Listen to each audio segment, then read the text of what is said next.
Quorum being present, the Subcommittee on Health, Employment, Labor, and Pensions will come to order. Good morning, and I want to thank our witnesses for joining us today. We're here today to examine a new rule finalized by the Department of Labor and its impact on America's workers and employees.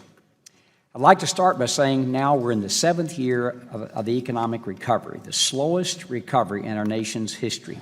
Although we've made progress over the years, we have a long way to go for the economy to reach its full potential. Millions of Americans are still stuck in part-time jobs when what they really want and need is full-time work. Too many working families are struggling with stagnant wages, and the workforce participation rate is at its lowest point since the 1970s. These are very real challenges facing middle-class families, and advancing responsible solutions to address them should be the top priority of this administration. Unfortunately, this administration has spent more time advancing the interests of big labor at the expense of American workers and employers, and the Department of Labor's Persuader rule is the latest example. This new regulatory scheme may boost union dues, but it will do absolutely nothing to boost our economy or expand opportunities for the middle class. Under the guise of promoting fair and democratic union elections, the Persuader rule upends over a half a century of labor policy by changing the interpretation of the well-established advice exemption of the Labor Management Reporting and Disclosure Act. When it enacted the law in 1959, Congress wanted to ensure employers were able to receive basic legal advice on union-related matters in order to protect the ability of workers to hear from both sides of the debate. Now, over 50 years later, the administration is attempting to rewrite the law through executive fiat. There are far-reaching consequences for this dramatic change in long-standing labor policy. First, this extreme and partisan rule will chill employer free speech.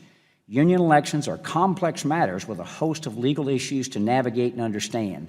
Many employers acting in good faith seek outside advice to ensure they're in compliance with the law when communicating with their employees about union elections. But under the Persuader rule, they'll face onerous, costly, and invasive new requirements that will force them to report virtually all contact with advisors and undermine their ability to communicate with workers during union organizing campaigns. Adding insult to injury, union bosses remain exempt from the same requirements. As the American Bar Association has expressed, this is an attack on the fundamental right of employers to seek legal counsel.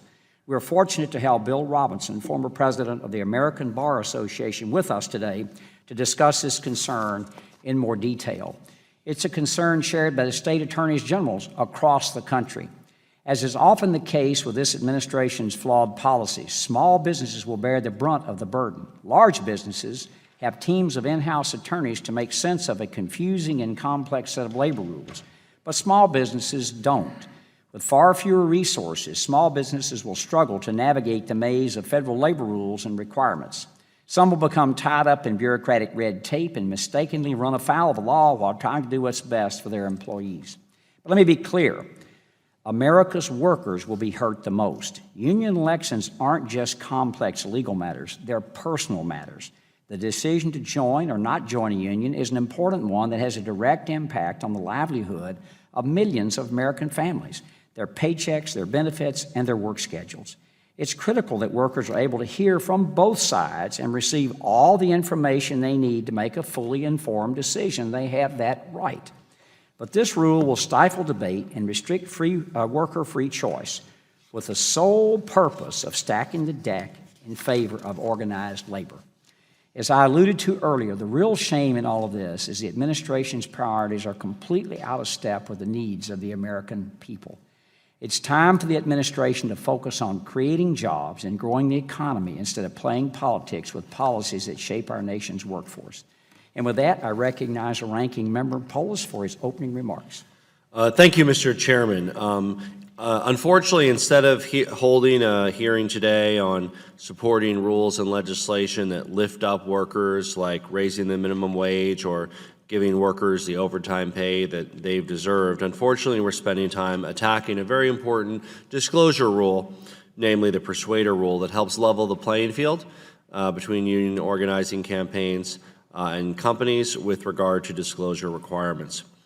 When workers seek to organize and bargain collectively, employers often enlist the assistance of outside labor relation consultants known as persuaders. That's who we're talking about here today. These are union avoidance consultants, perfectly legal, perfectly fine. What we're talking about today is the disclosure requirements around that. In fact, studies show that this is a common practice. Employers hire union avoidance persuaders in as many as 87% of union organizing campaigns. Now, since its inception in 1959, the Labor Management Reporting and Disclosure Act has required disclosure of both direct and indirect persuader activity.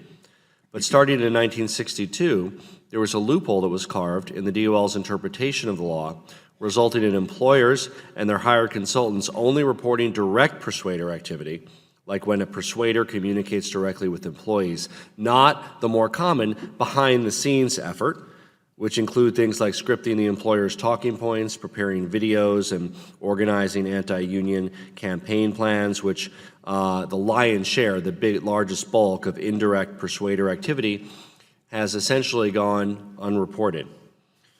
For too long, union avoidance persuaders have been able to operate in the shadows due to this loophole. Workers have been kept in the dark about the activities of anti-union consultants, the costs of those anti-union campaigns, some of which could have even gone to raises for the employees. Working men and women deserve to know who their employer is hiring and how much the employer is spending to discourage them from forming a union. That's all the DOL persuader rule does. Essentially, it means that consultants and attorneys who engage in persuader activities and the employers who hire them must disclose their persuader agreements, a description of the services to be performed, including the amount the employers paid for their services. This is really about leveling the playing field. As a general matter, unions already disclose far more information than is being required of employers. This is an example of union reports filed with the Department of Labor, which are often hundreds of pages long, regarding exactly how their union organizing campaigns are run, compared to the 2 pages under this persuader rule for the companies to disclose to the unions what they're doing with regard to indirect persuasion. I think that we can have similar disclosure requirements on both sides. Transparency is not a union value, it's not a corporate value, it's an American value, and this rule furthers the cause of transparency in the labor organizing process. There's hardworking families in my district and every district across our country that are working harder and harder and are struggling to make ends meet. What's happening is workers are having a harder time sharing in the growth of our economy, and income and wealth inequality is one of the greatest problems facing our nation. This rule is a small step towards transparency to make sure that workers and other stakeholders, like shareholders and others, are aware of indirect expenditures to fight off union organizing campaigns. I hope that this committee can make it possible for workers to come together and negotiate their fair share of economic growth, because when we do, and when working people organize, families do better, our economy does better, and our nation does better. I yield back the balance of my time. I thank the gentleman for yielding, and I ask unanimous consent to insert a statement from the American Bar Association President Paulette Brown, the letter from the State of Arkansas Attorney General attaching an amicus brief filed by 10 state attorneys generals, and the letter from the Associated Building and Contractors into the record, all opposing the final persuader rule. Hearing no objection, so ruled. Pursuant to Committee Rule 7C, all subcommittee members will be permitted to submit written statements to be included in the permanent hearing record, and without objection, the hearing record will remain open for 14 days to allow statements, questions for the record, and other extraneous material referenced during the hearing to be submitted in the official hearing record. It is now my pleasure to introduce our distinguished panel of witnesses. First, Mr. Joseph Baumgarten is a partner of Prosper Rose in New York. Mr. Baumgarten is a co-chair of the firm's Labor and Employment Law Department. Mr. Baumgarten represents publicly held and privately owned employers in virtually all areas of labor and employment law. Welcome. Mrs. Sharon Sellers is president of SLS Consulting in Santee, South Carolina. As an HR executive, Ms. Sellers has directed HR functions for corporations covering the medical, manufacturing, government contracting, and services industry. She will testify on behalf of SHRM. Mr. Jonathan Newman is a partner in Sherman, Dunn, Cohen, Leifer, and Yellick, PC here in Washington, D.C. Mr. Newman litigates regularly in U.S. District Courts, U.S. Court of Appeals, state courts, and before the NLRB and other government agencies. Welcome, Mr. Newman.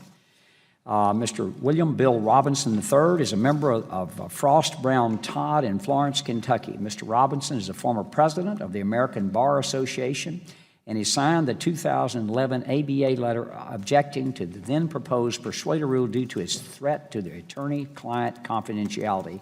He will testify on his own behalf, and welcome to each of you. I will now ask our witnesses to stand and raise your right hand.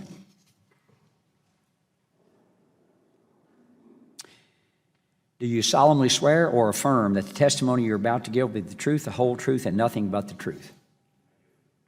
Let the record reflect the witnesses answered in the affirmative, and you may take your seats. Before I recognize you to provide your testimony, let me briefly explain our lighting system. You have 5 minutes to present your testimony. When you begin, the light in front of you will turn green. With 1 minute left, the light will turn yellow. When your time has expired, the light will turn red. At that point, I will ask you to wrap up your remarks as best you can. Members will have, each will have 5 minutes to ask questions. Mr. Baumgarten, you're recognized for 5 minutes. Good morning, Chairman Rowe, Ranking Member Polis, and members of the subcommittee. My name is Joseph Baumgarten, and I am a partner with the law firm of Proskauer Rose and co-chair of Proskauer's Labor and Employment Law Department.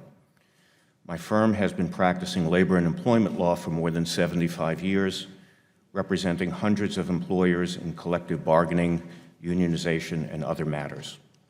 Thank you for the opportunity to participate in today's panel on the Department of Labor's Persuader rule.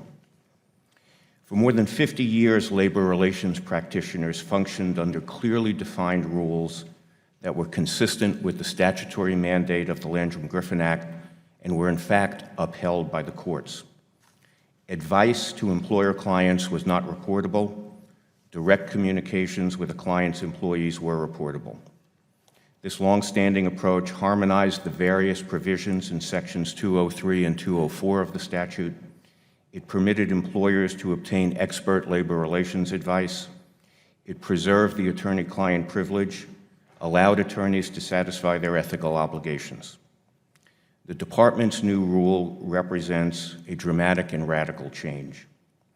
The rule now requires reporting in circumstances where lawyers are merely giving advice to employers about personnel policies, preparing or revising material for an employer to distribute to its employees, or advising employers and their supervisors about how to communicate effectively about matters that are important, indeed essential, to employees. The inevitable result of this rule will be a chilling effect on speech. The loss of services will impact most acutely the small businesses with little or no in-house experience to guide them in what they can and cannot say to their employees. Those employers may refrain from saying anything at all, leaving unrebutted whatever message is being disseminated by the union. Employees will be deprived of an important voice expressing facts, views, and opinion. It is important to point out that there is considerably more at stake here than simply what happens in a union organizing campaign, though that surely is important. In fact, very little attention has been paid to the effect on unionized employers in collective bargaining. Let me briefly explain. Section 203C of the Landrum-Griffin Act could hardly be clearer that giving advice or engaging in collective bargaining on behalf of an employer is not persuader activity. Thus, communications in support of the employer's bargaining proposals that are prepared for delivery at the bargaining table are and will continue to be exempt from reporting. But under the department's new rule, the same communications delivered to the employees in the bargaining unit at large in the form of a letter, a bulletin from management, would subject both the lawyer and the employer to an obligation to report. If that seems not to make sense, it is because the department's new rule takes a unitary process, that is collective bargaining, and artificially parses it into its component parts. At its core, everything that goes on in collective bargaining involves the art of persuasion. The art is practiced not just at the bargaining table, but in every communication made by the employer and the union, from the first exchange of proposals to the final ratification of an agreement. The Second Circuit Court of Appeals made this point in a decision 30 years ago, and I quote, "Labor negotiations do not occur in a vacuum. The employees are naturally interested parties. During a labor dispute, the employees are like voters whom both sides seek to persuade. Granting an employer the opportunity to communicate with its employees does more than affirm its right to freedom of speech. It also aids the workers by allowing them to make informed decisions while also permitting them a reasoned critique of their union's performance," close quote. Note the court's language. This is not just about protecting employer rights, it is about ensuring that workers can make informed decisions. Under the department's new rule, a lawyer can say to a client, "I can help you develop bargaining proposals. I can deliver those proposals for you at the bargaining table. I can explain them at the table. I can help draft the agreement itself. However, I can't then also help you even write a letter to your employees explaining the basis for the proposals, or urging ratification, or talking about what happens in the event of a work stoppage without becoming a persuader that requires us both to report. That is a result that is completely inconsistent with the statute. In fact, I submit to you it is nonsensical. For all of these reasons and others, I support House Resolution 87, Congressman Burns' effort to prevent this rule from taking effect. Thank you. Thank you. Ms. Sellers, you're recognized for 5 minutes. Good morning, Chairman Rowe and Ranking Member Polis. I'm Sharon Sellers with SLS Consulting, headquartered in South Carolina, and I'm appearing to you today on behalf of the Society of Human Resource Management, or SHRM. Thank you for the opportunity to testify on the Persuader rule that will impact both employers and employees. Mr. Chairman, let me paint the picture of a perfect storm. With the recent implementation of the National Labor Relations Board's ambush elections rule, combined with changes to the joint employer standard, a new definition of a bargaining unit with new micro units, and now the Persuader rule, the timing couldn't be worse for our nation's employers. Now, more than ever, it's critical for employers and employees to understand their rights and obligations under the nation's labor laws and regulations, especially our small employers. My organization, SLS Consulting, a human resources, services, and training firm, seeks to help these employers. I serve clients in all major industries, with half of my clients in smaller organizations. As an HR consultant, I'm brought in as an expert to assist managers with employee management issues, leverage effective practices, and assist in the compliance of laws and regulations. Why I do not consider myself a persuader, the definitions in the new rule could very well affect my work, a perfect example of the unintended consequence of the rule. Consider this. In my supervisory training, a segment on union organizing is included to help educate supervisors on the signs of organizing activity as envisioned by the National Labor Relations Act. It is critical for supervisors in today's workplace to recognize signs of union organizing and avoid any behaviors that could be considered unfair labor practices.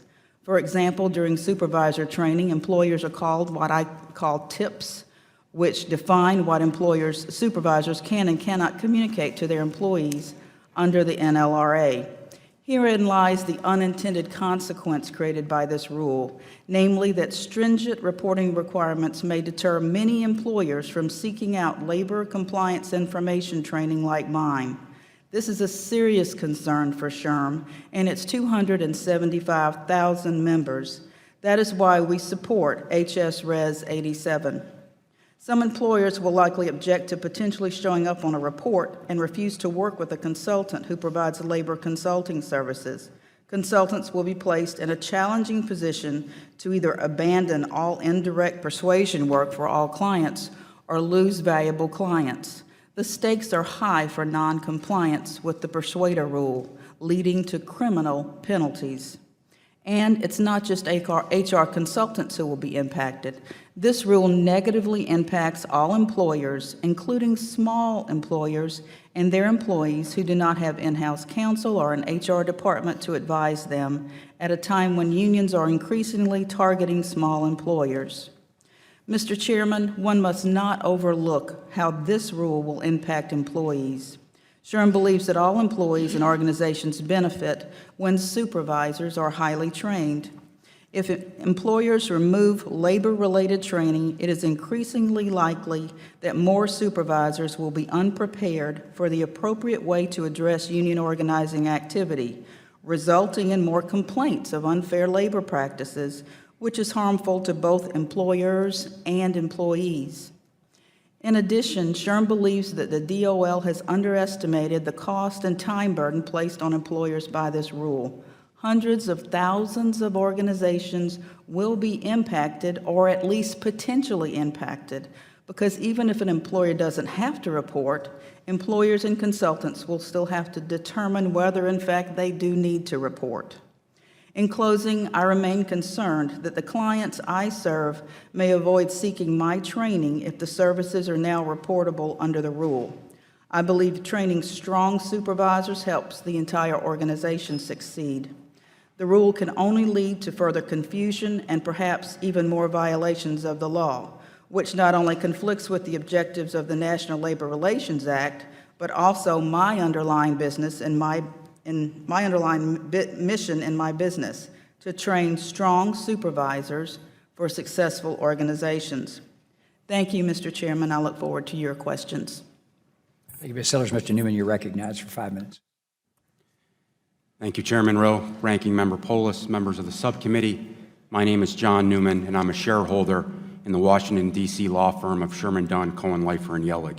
I appreciate the opportunity to appear before the subcommittee today, and I do so in my individual capacity. My law firm represents all types of labor unions, including the International Brotherhood of Electrical Workers, North America's Building Trades Unions, and the Major League Soccer Players Union, among others. I've been a member of the bar since 1994, and I've also been a member of the American Bar Association since that time. Justice Brandeis famously said that sunlight is said to be the best of disinfectants, electric light the most efficient policeman. The Persuader rule is a rule of transparency. It sheds light through disclosure, closing a massive loophole that has kept workers in the dark about hidden efforts to deny them union representation. The LMRDA requires that when a labor relations consultant is retained by an employer to undertake activities or an object thereof directly or indirectly is to persuade workers regarding their vote in a union election, that relationship and its terms must be disclosed. That requirement, however, is, as an Education and Labor Subcommittee found in 1980, a virtual dead letter, because no reports have had to be filed where consultants operate behind the scenes without dealing with employees face-to-face. Anti-union consultants are well aware of this loophole. Former consultant Martin J. Levitt, in his book, Confessions of a Union Buster, said, as long as the consultant deals directly only with supervisors and management, the consultant can easily slide out from under the scrutiny of the Department of Labor. In a typical consultant-run campaign, the consultant prepares written scripts, written materials for supervisors to hand out, produces anti-union videos, and prepares speeches for management to deliver in closed-door, captive audience meetings that employees are required to attend or they will be disciplined. Consultants create a campaign and assert that the union is a third-party outsider that will drive up the employer's cost. That is not advice, Mr. Chairman. That's drafting the game plan, that's choosing the plays to call, and that's directing management to carry them out. These anti-union campaigns are a product sold by a large anti-union consulting industry in the U.S. Attached to my written testimony are examples of consultants' advertisements. One firm even promises a money-back guarantee, proclaiming in all caps, if you don't win, you don't pay. The Persuader rule will make transparent the consultant's relationship so that workers may learn that the employer has itself, for example, retained a third-party outsider to orchestrate its campaign. In short, the Persuader rule will ensure that workers are no longer kept in the dark, making the title of today's hearing, the administration's attack on worker free choice, seem particularly Orwellian. Critics of the rule claim that it's unfair because it requires employers and consultants to disclose, but not unions. But unions have their own broad transparency obligations under the LMRDA. They must disclose, for example, the identity of the law firms and consultants they retain and report disbursements to those firms no matter what the firms do, including if all they do is provide legal advice.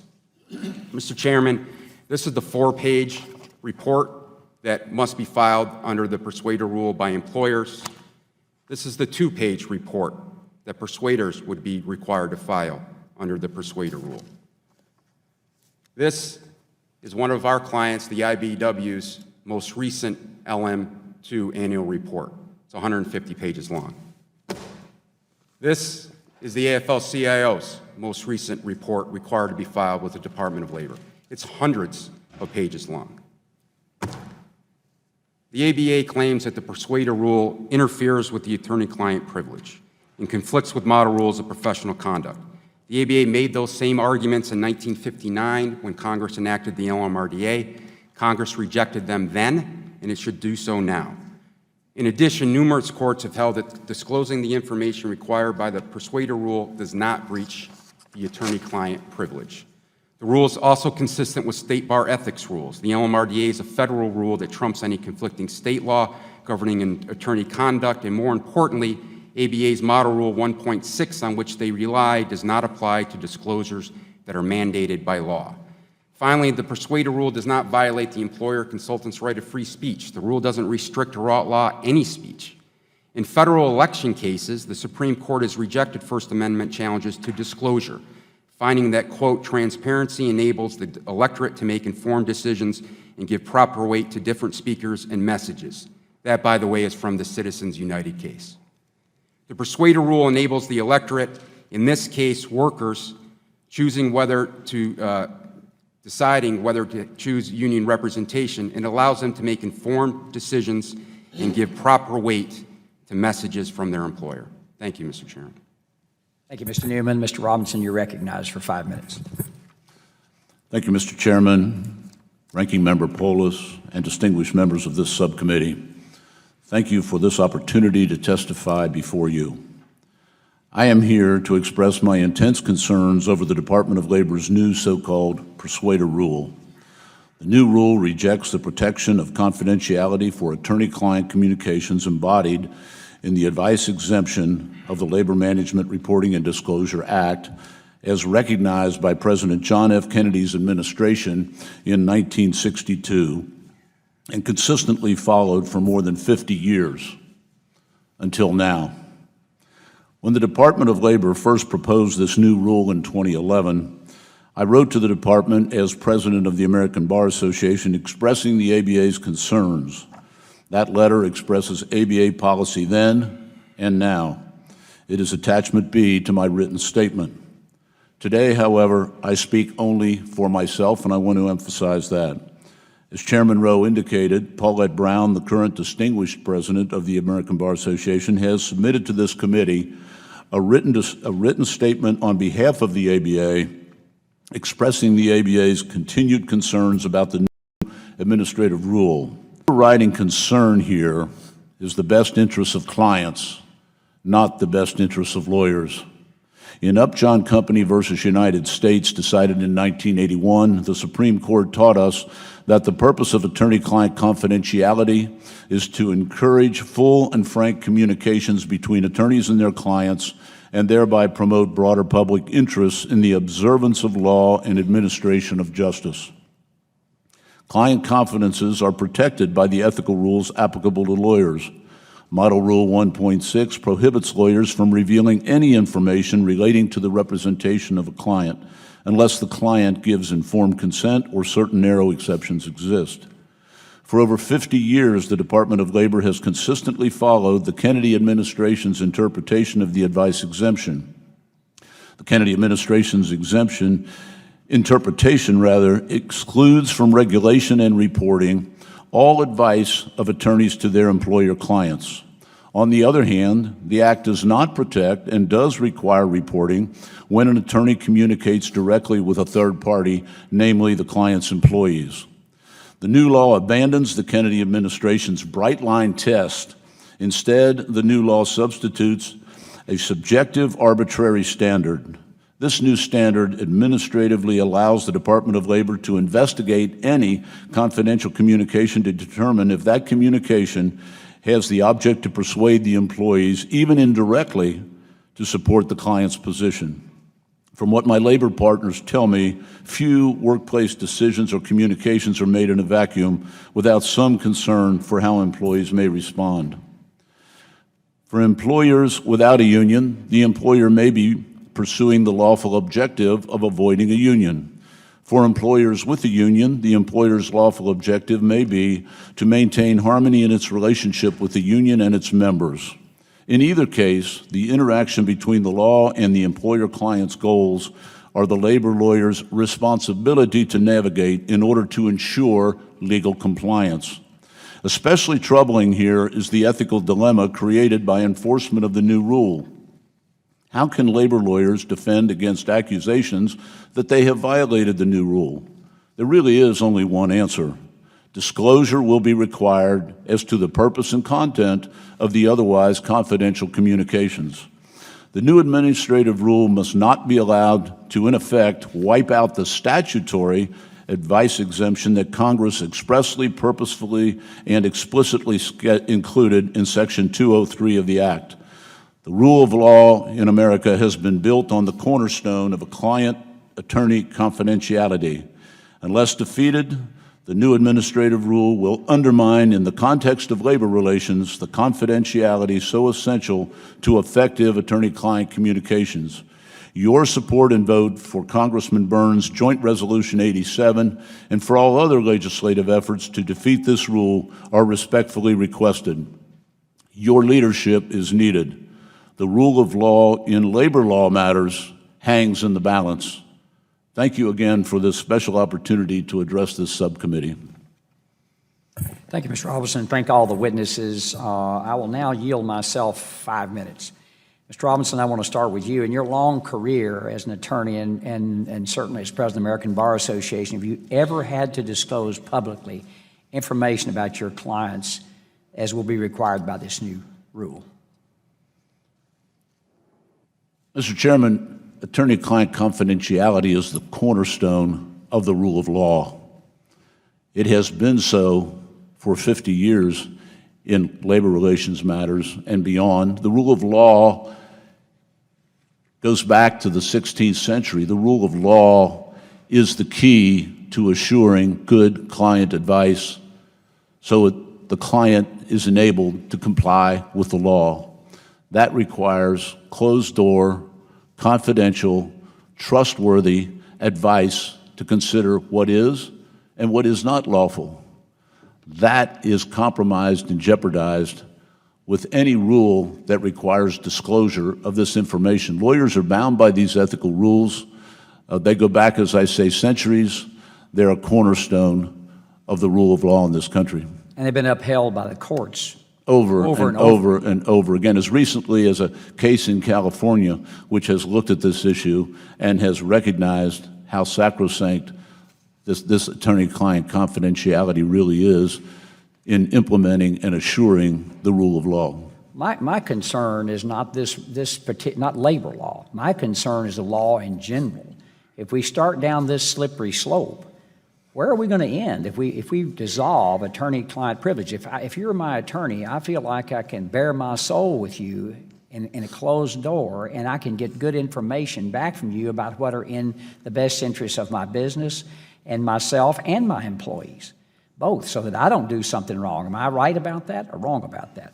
Let's say you were accused of a crime or being investigated for a crime, and you came to me as a lawyer and wanted to discuss that with me, and I had to say to you at the outset, look, there's a new rule at work here, and it may require that I disclose everything you're going to tell me. How much do you think you would tell me? Probably not very much. And my ability to advise you on your legal rights, the best course for you to take, would be severely compromised. I think it's really clear, if one appreciates and respects the significance and importance of client confidentiality to the rule of law, that this is really a key issue. This is not about transparency. This is about assuring that adequate advice is given to those who want to comply with the law, need to comply with the law, and need to be able to think out loud and explore options and opportunities to get the advice that assures they comply with the law. I think this is a frightening rule when you begin to think that 50 years from now you could take this as precedent and take this slippery slope anywhere. I think this needs to be stopped. Now, it should be bipartisan because we're going to vote on a bill today on the House about internet and the government being able to look at your emails over 180 days. And it's bipartisan because this should does affect all Americans. Another question to any of the witnesses: why would an employer hire a consultant or an attorney during a union organizing campaign? If this is the case, what benefit would it be? Ms. Sellers or anyone can take To it. bash the union, to do what they do in all these. I'm asking Ms. Sellers. Oh, I thought you said anyone. My apologies. I believe that with this rule, employers will be less likely to contact labor attorneys or consultants, even when they're asking for advice. In my line of work, 50% of my clients are employers with less than 100 employees. Many of these people aren't experts in union organizations. They're trying to run a business.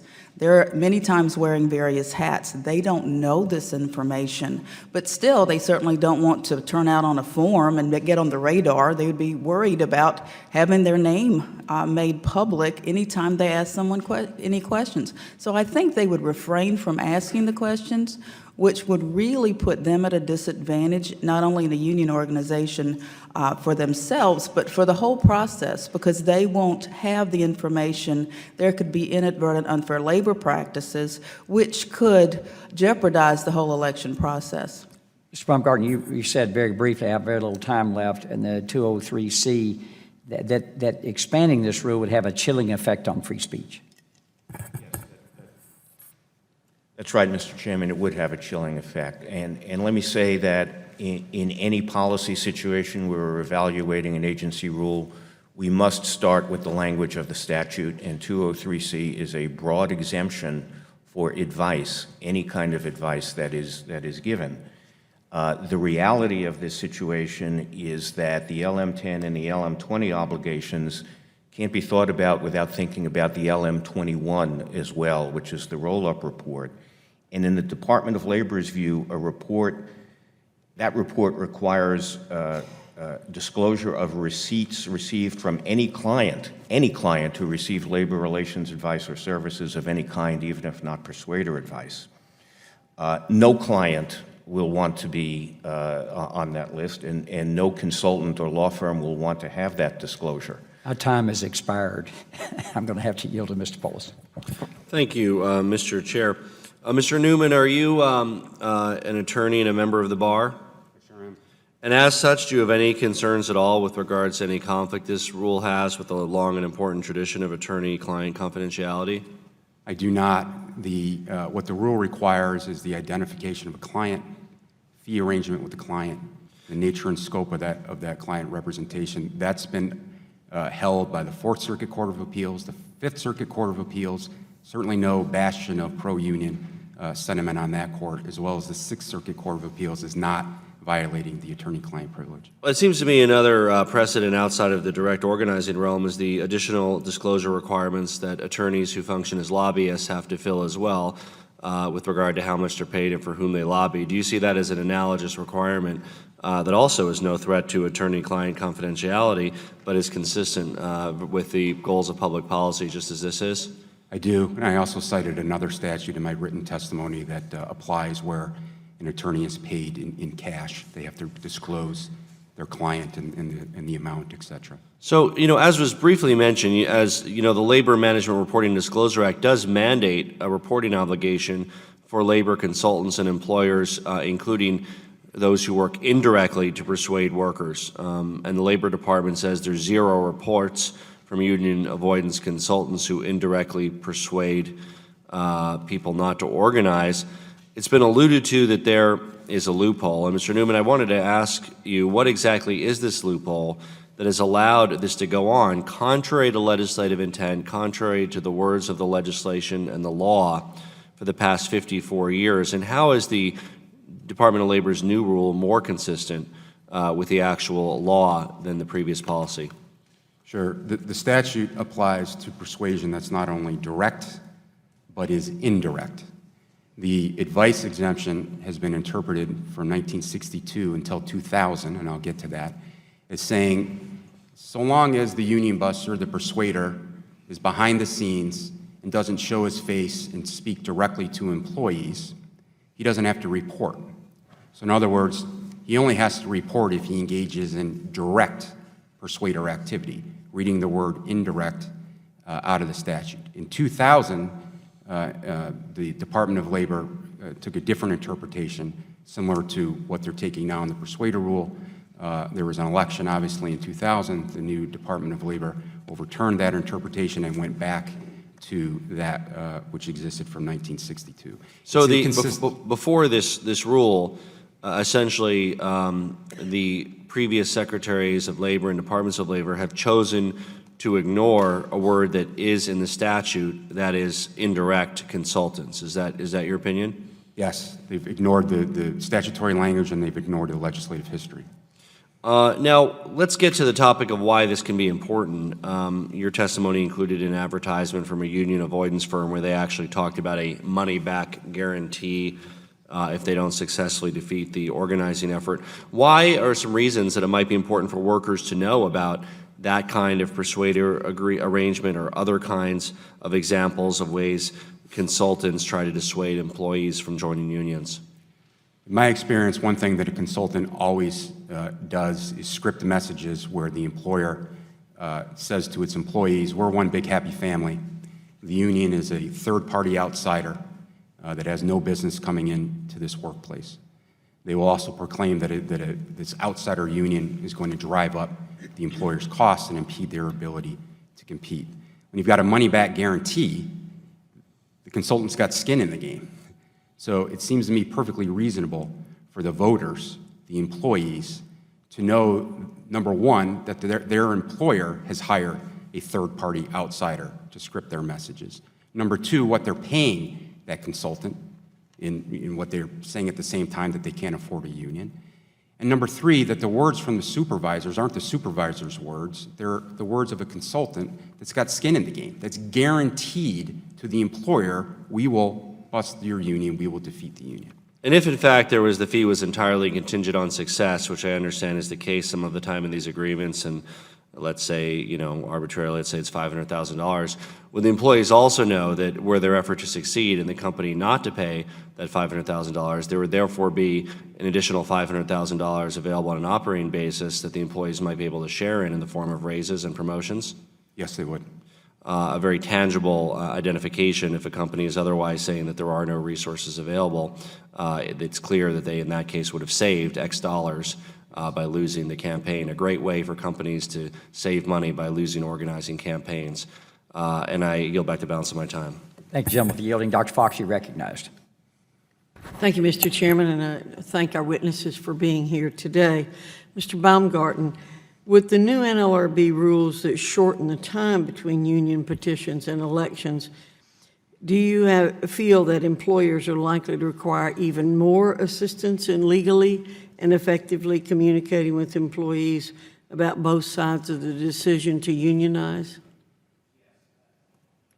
One of the great myths that has been created is that employers lie in wait and plan and practice and hire consultants and hone their message months in advance of a petition filed with the NLRB. And my experience and the experience of many of my colleagues has been just the opposite, is that very often employers are very surprised to receive a representation petition, and that's particularly true for smaller employers who don't have the sophistication to really understand what may be going on in the workplace.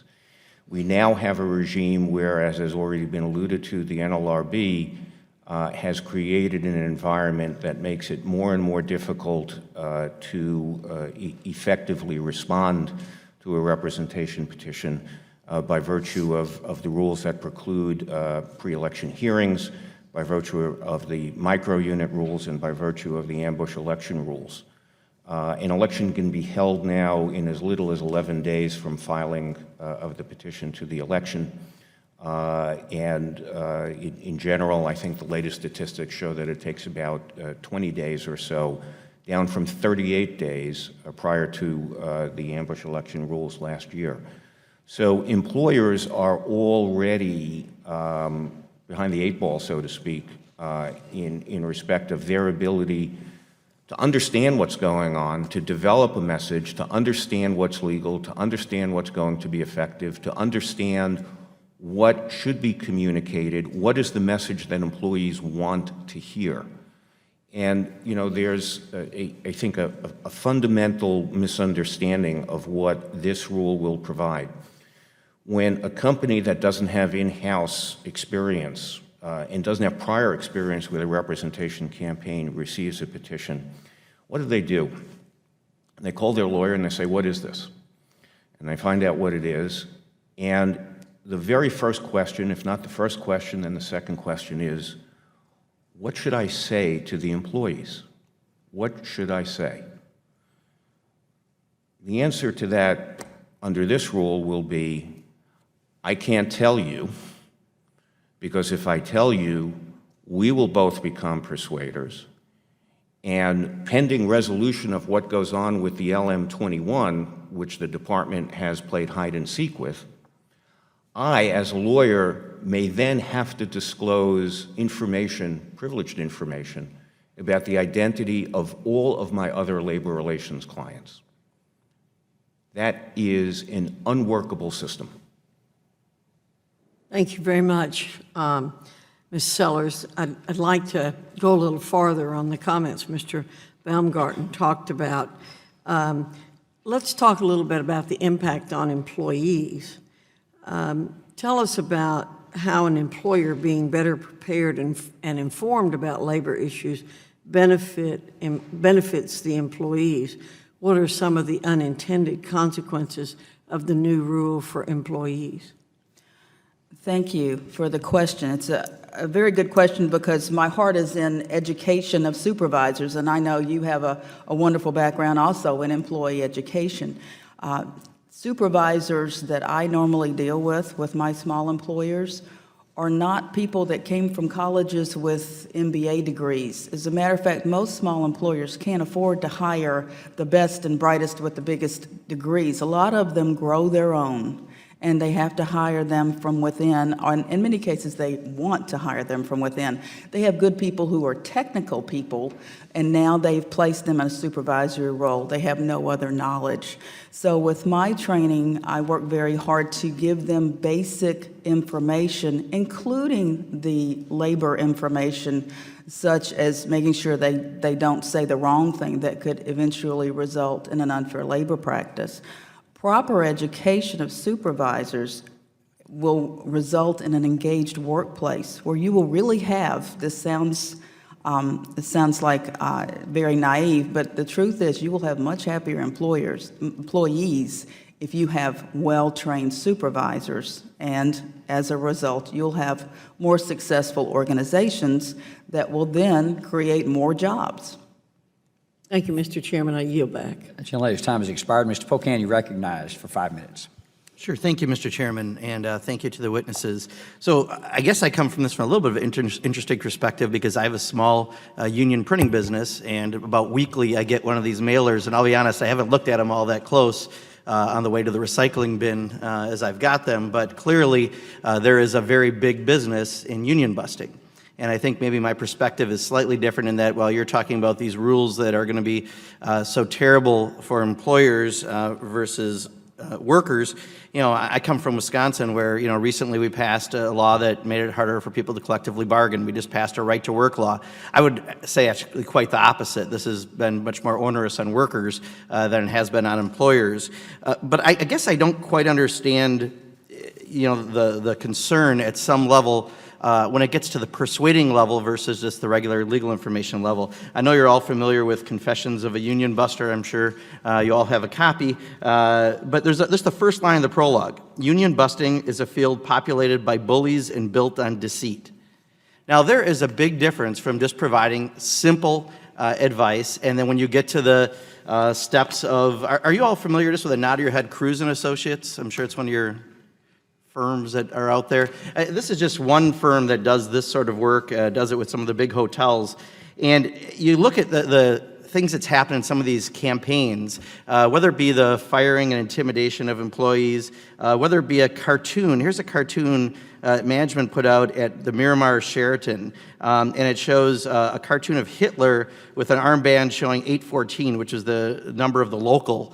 I don't know if that's really legal advice or that falls maybe a little more into the persuading, but I don't know if you need a well-paid attorney to tell you that, Adolf Hitler cartoons maybe help persuade. But this business seems to go much farther than what people are talking about. So, Mr. Newman, specifically, what is listed under this rule? What will you be listing? Because people are talking about bearing their soul and confidential information. What's going to be disclosed on this form? The identity of the employer that's retained the union buster, the amount that the employer is paying to the union buster, the scope of the union buster's representation, copy, if there is one, of the agreement or arrangement between the union buster and the employer. And by scope, how many words are we talking about? Like pages and pages, or are we talking sentences and sentences? I think we're talking a sentence or two, and I think what's important to understand is that information has always been required on the LM-10 filed by the employer, the LM-20 filed by the consultant. The nature, the scope of the information that's being sought in this rule is no different than what the Department of Labor has always sought when the union buster deals directly face-to-face with employees. Numerous courts have said that is not protected by the attorney-client privilege. Numerous courts have said it's completely consistent with state ethics obligations. And these firms, often the work does go way beyond we're hearing the nice of it. We just give a little advice on what they're doing. But a lot of these firms, are doing things like this. I mean, this is the advice they give. That definitely goes to a different level of what I think was intended, and that's why we want the disclosure. So it's been said that people won't hire these firms. I don't know why, if that's all the disclosure is, why that is so chilling to an employer, because if they're going through this, and I've got that mailing, and I've decided I want to bust my union because for whatever reason, to have to disclose that little bit isn't exactly the bearing of one's soul and the conflict that people are asking for. Why would someone be afraid to be listed on there?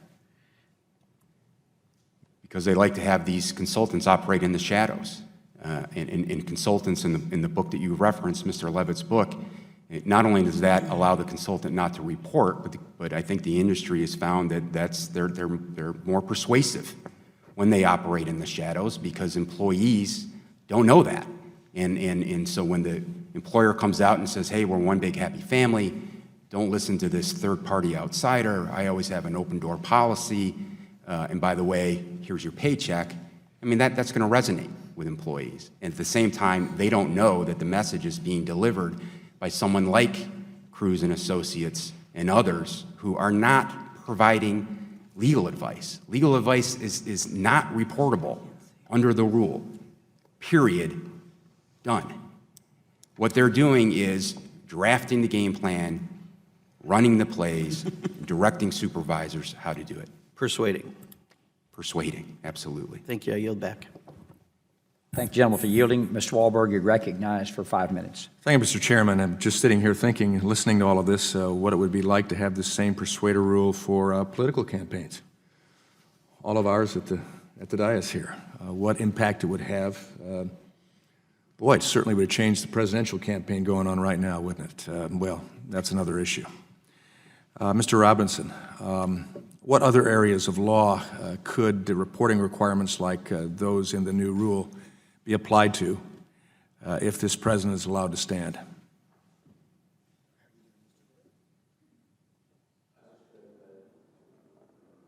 Thank you.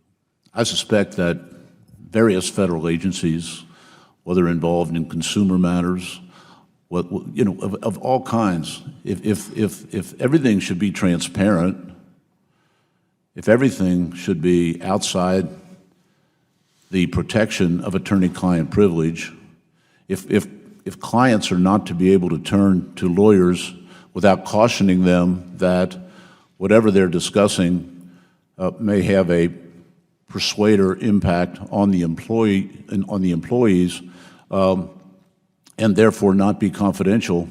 I really don't know what's foreseeable and really unforeseeable, but the scope of this carries over in unlimited ways, and it gives us great concern. Most likely a chilling effect on the issue of seeking good counsel in almost any area.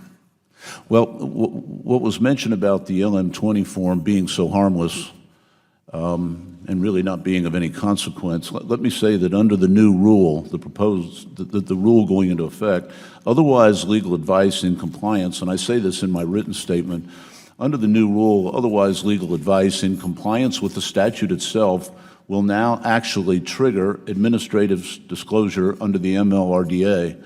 One needs to look at the new form and see all the different boxes that have to be checked off disclosing what the legal advisor, the lawyer, has done with respect to that client, if the advice could even be indirectly identified, called persuader advice.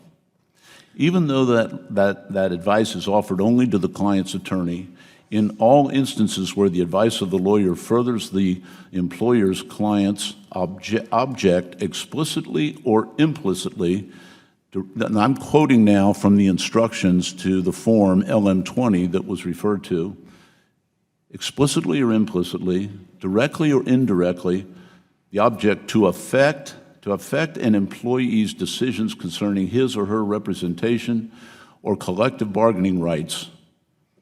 Okay, that's persuader advice. Pretty broad, and in fact, if we want good advice at all levels, on both sides. And imagine the position of the advisor, the legal advisor, when a complaint is filed with the Department of Labor alleging that persuader activity was taken and no report was filed, and there's a dispute over whether it was persuader activity, even indirectly. What's going to be the defense to that allegation or charge?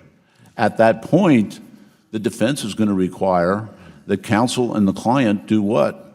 Tell everything that they talked about.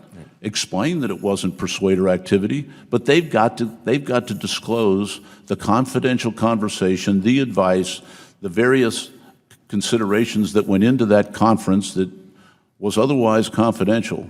Thank you. That's what they're going to be facing, and so the lawyer today with this new rule has to say to the employer client at the outset, look, I can't assure you that somebody isn't going to say that our discussion And I appreciate that. I think we get the Okay. message there. Clearly, I want to go to the consultant, Ms. Sellers. As a general HR consultant, you were likely not the intended target for the persuader rule, but you will clearly be impacted by the rule.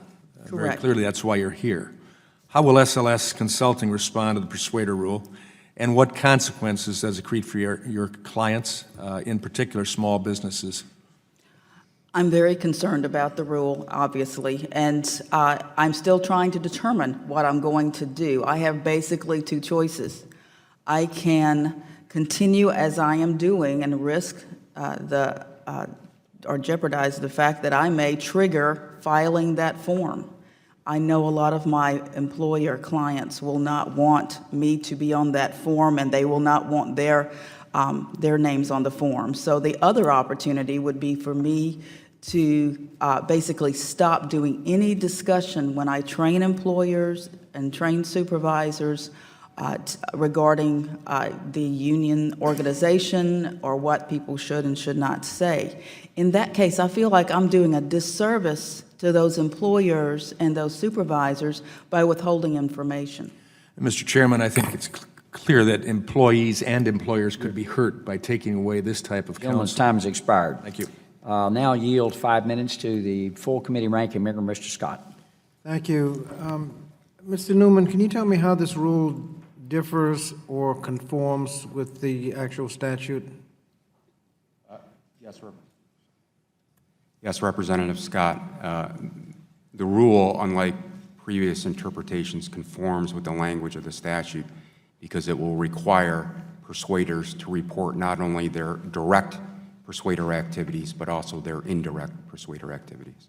And what does the statute require? both direct and indirect, to be reported. And so the statute just recites, I mean, the rule just recites the statute. Correct. And supported by the legislative history as well. I'd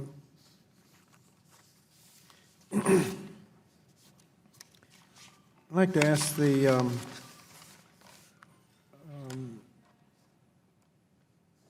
question on, I guess, Mr. Robinson, you indicated that there would be a disclosure of privileged information if this rule went through.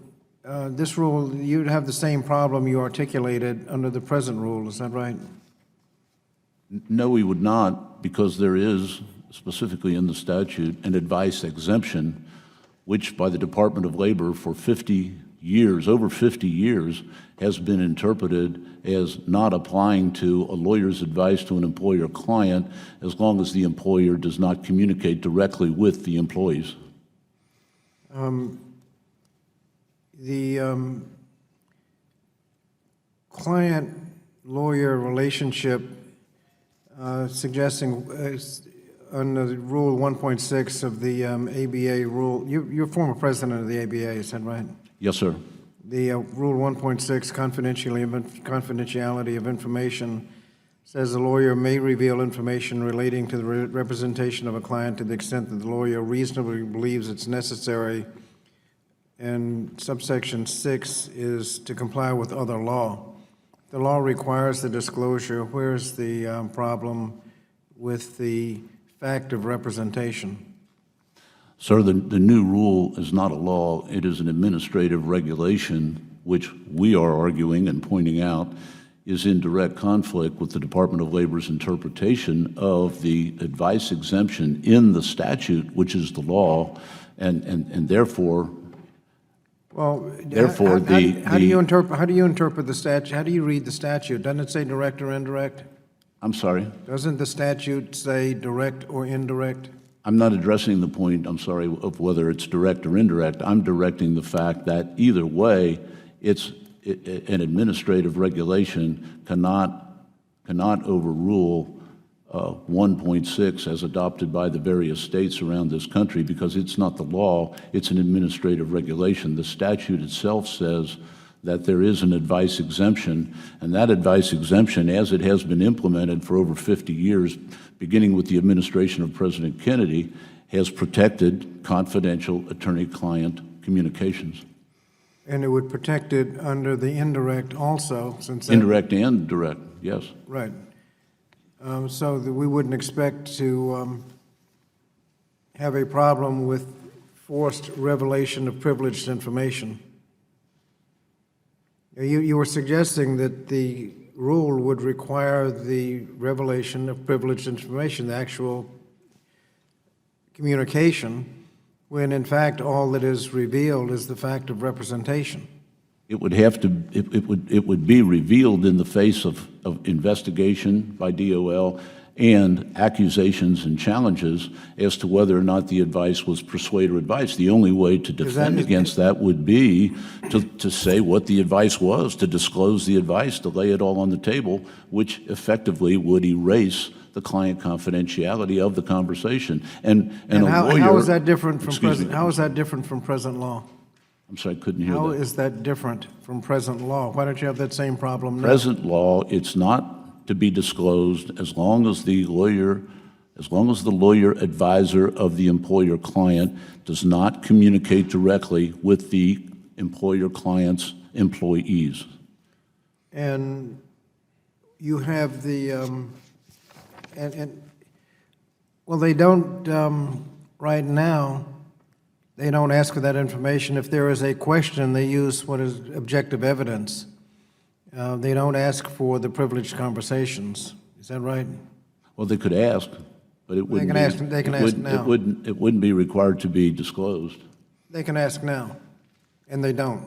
They can ask, And they with all don't. due respect, they can ask anything, but it would not need to be disclosed if the advisor has not spoken directly to the employees. And they don't, and the rule could be implemented in such a way that the confidentiality is not Gentleman's not time has compromised. expired.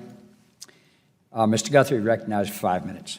Thank you. Thank you for Mr. Robinson for coming up from the Commonwealth of Kentucky. And I know a lot of people have pointed out certain situations, and a good friend of both of ours, our former Senate President David Williams, one time when I was in the state Senate, told me that there are bad situations, and sometimes bad situations result in bad law. And so I know your reputation, I know who you are, and I know when people hire you, you're walking in to tell them how to comply and how to follow. And I think probably 99% of the cases are that way, and so it's just going to tie up people who are trying to do things the right way and try to do things correctly and getting the correct advice.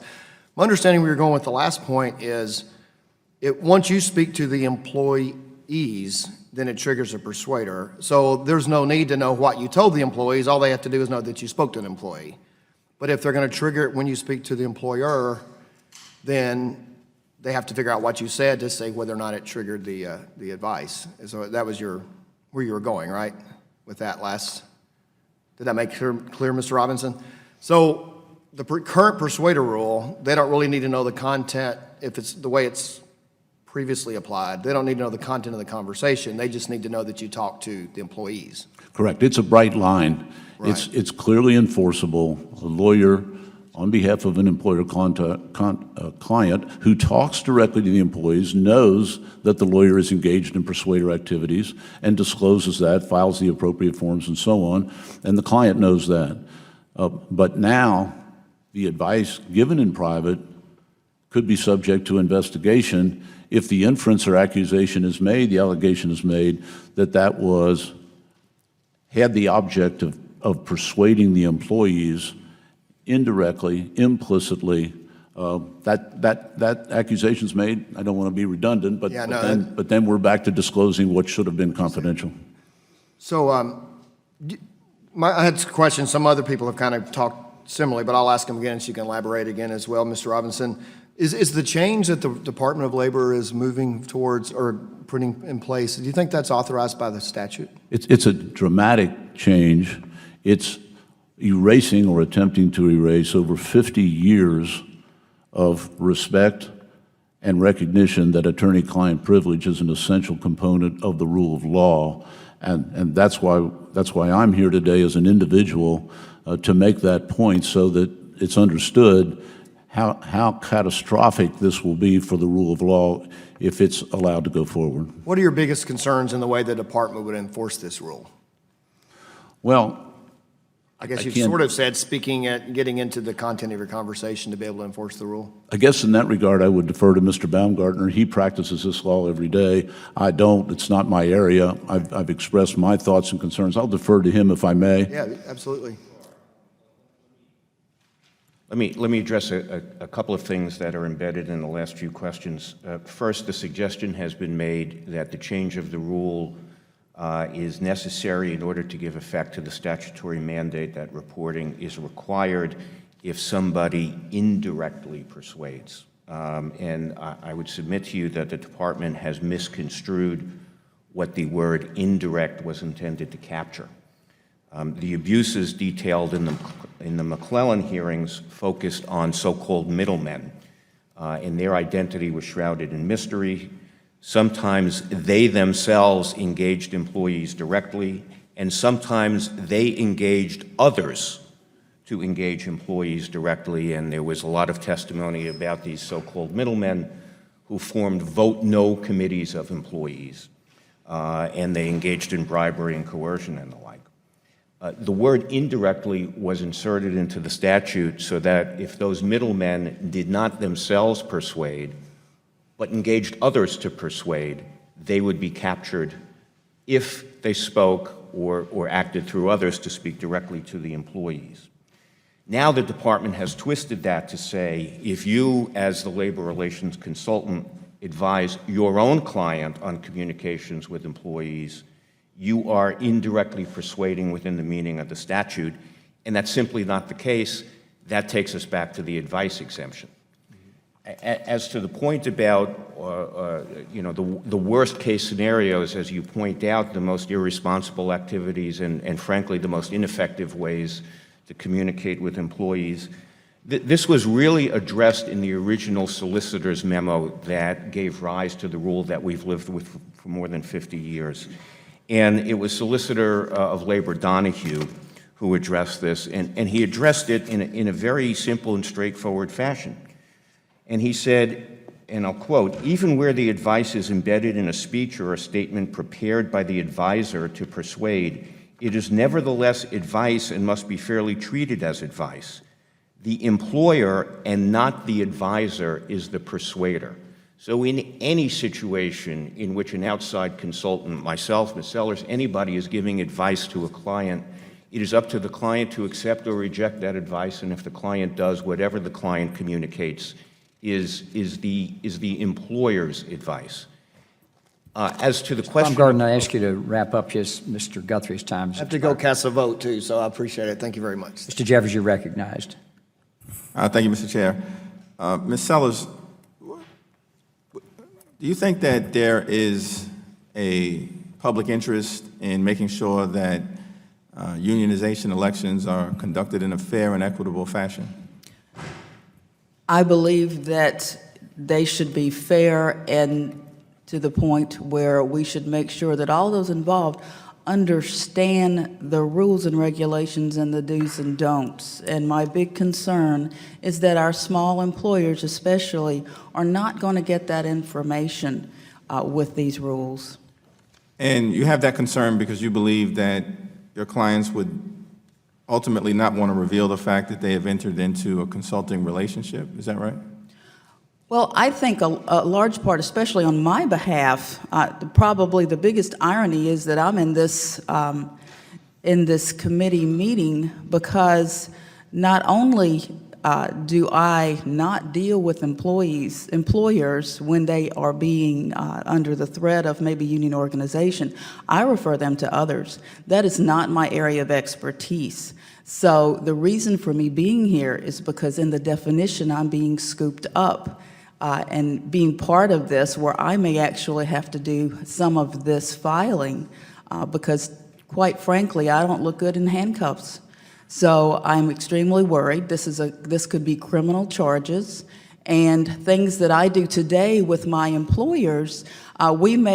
It may just be advice, it may just be training, but as you know, unions don't knock on the front door and say, we're getting ready to organize. Things can go on for months at a time, and I could be offering opinions in general terms, but later we can find out that actually there is a union organization afoot. Right. Now, why do you think that less information, just in terms of the public interest, which you acknowledge, a free, equitable, fair election, I think makes sense for all sides. Why is less information better than more information? I don't believe I said that. As a matter of fact, I think supervisors should get more information so they could handle their employees. However, when we're talking about actual union organization, as I mentioned, that is not my area of expertise, and that's why I send people to those who know more about it. I think Justice Brandeis directed my question to Mr. Newman once said that sunlight is the best of disinfectants, electric light, the most efficient policeman. In your view, is the public interest served by a more expansive rule that just provides information to the public to consume? Yes, that's why there's disclosure requirements with respect to your election, Representative, and everyone on the dais. And there's been this concern that has been expressed about the attorney-client privilege being breached. I think there's many attorneys on both sides of the aisle. No one would support that type of approach, I would imagine. Do you think that this concern is overblown? You've touched on this in different ways. And if so, why is this concern overblown and being overhyped here at this hearing? Let me try to emphasize one particular point, which is that the information that is required under the Persuader rule to be reported by the consultant and the employer is no different than the information that the Department of Labor has always required from the Persuader and the employer if they engaged in face-to-face Persuader activity. The issue is, does the disclosure of that information violate the attorney-client privilege? As I had said, numerous courts have addressed that question under this law. The Fourth Circuit Court of Appeals, the Fifth Circuit Court of Appeals, the Sixth Circuit Court of Appeals. It's fair to say, as you've pointed out, I believe, that those are amongst the most conservative circuit courts in the nation, particularly the Fifth? In my opinion. Historically, the Fourth, one of the most conservative? Not so much anymore, but yes, historically. And they've all concluded that the attorney-client privilege would not be breached, is that right? Correct.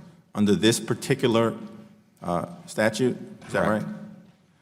Okay, let me just turn in closing to Mr. Baumgarten. In terms of the public good as it relates to free and fair elections, would you agree with the premise generally that unionization rates tend to correlate with states that have lower levels of poverty as compared to states, for instance, that lack unionization? Is that an accurate assessment? I'm not familiar with those statistics, Congressman. I would say that the extent of regulation, and I'm familiar with this in the Northeast, businesses take into account regulation, they take into account requirements and onerous requirements, and they have choices. Capital is mobile. There are no boundaries on capital anymore. Businesses will move and they will create jobs in the environment that is most receptive. Okay, I would just ask unanimous consent. His time's expired. Can I just ask unanimous consent that we enter into the record two things, poverty rankings by state and also a listing of state right-to-work requirements? Without objection, so ordered. Mr. Byrne, you're recognized for 5 minutes. Thank you, Mr. Chairman. I'd like to make a couple points and ask a question. The last colloquy about attorney-client privilege really interested me because I used to be one of those lawyers giving that advice.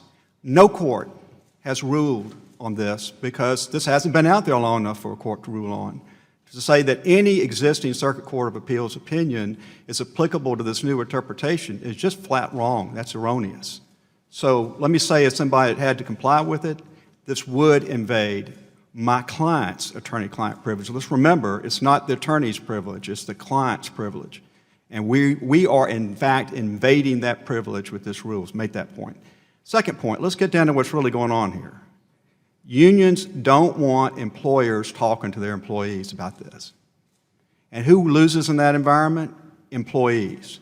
Because when unions go into organize and they're selling, and they sell what they think are the good parts of what they do, and they never tell the employees the other side of the story. Never.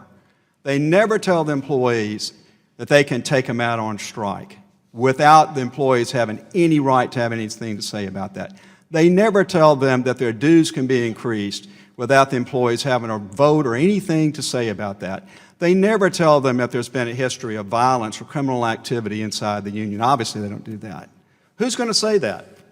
If the union's not going to say that, somebody else has got to say it, and it's got to be the employer. If the employer can't get legal advice to know what the employer can say or not say, then the employer's not going to say anything. That's what the unions want with this rule, is for employers to say nothing. And that way, the employees of the United States of America don't get the other side of the story. And who loses? The employees, the people that we say we're here to protect. They lose in this. That's who's the real loser here. Now, this law has been in effect for a very long time. It's been in effect and interpreted by the John F. Kennedy administration, the Lyndon B. Johnson administration, the Jimmy Carter administration, the Bill Clinton administration. And none of those great Democratic administrations ever put this interpretation on this law, ever. So, Mr. Baumgartner, are you familiar with the Kennedy administration's interpretation when this was first passed and how they applied it? I think I am. Could you speak to it, please? As I'm sure the members of the subcommittee know, then Senator Kennedy was one of the sponsors of the Landrum-Griffith Act when he was in the Senate.